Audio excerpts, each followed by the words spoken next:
Thank you, Chairman Boxer and Ranking Member Vitter, for holding today's hearing to consider the nominations for these very important positions.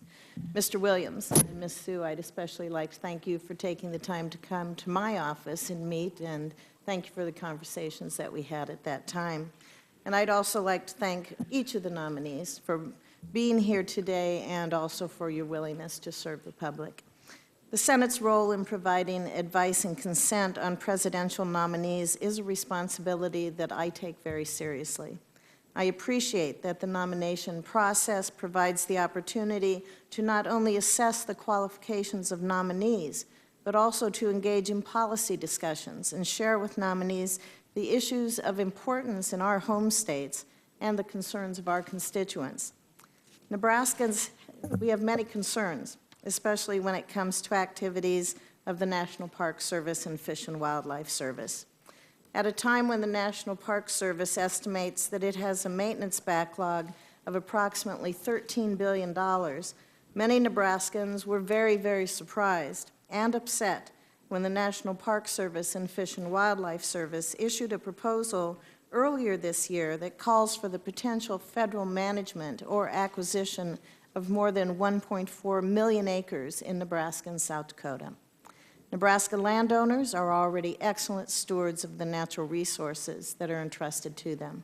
They are working hard to bring both environmental and economic benefits to the area, goals that can be achieved through existing private-public partnerships and conservation programs without increasing federal jurisdiction over additional private land at taxpayers' expense. Nebraskans are also concerned about Fish and Wildlife Service policy with respect to endangered species. As the agency engages in a closed-door settlement with environmental activist groups that will lead to the listing determinations for more than 250 species, many are nervous about the impacts that these determinations will have on private property rights, energy development, and economic growth. The public is entitled to a process that is more transparent than what it has been thus far.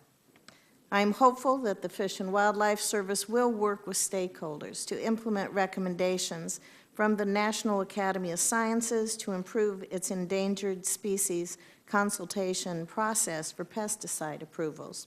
For too long, product approvals have been bottlenecked by a broken process that is impeding innovation in agriculture while doing nothing to protect listed species or critical habitat. With respect to EPA, Nebraskans want an agency that operates in a transparent manner.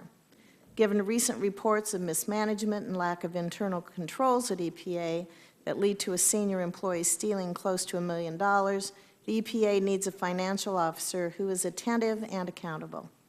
As the agency moves forward with sweeping regulations, with significant economic costs under President Obama's climate agenda, it is critical that the EPA bases its rules on sound, publicly available science.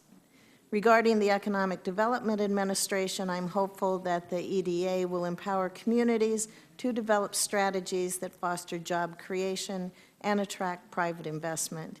And Mr. Williams, you and I will have a lot to talk about with regards to some activities that we can both help the constituents that I have in the Omaha area. Obviously, there are many important issues at stake to discuss with today's nominees, and I look forward to the opportunity to do so. Thank you.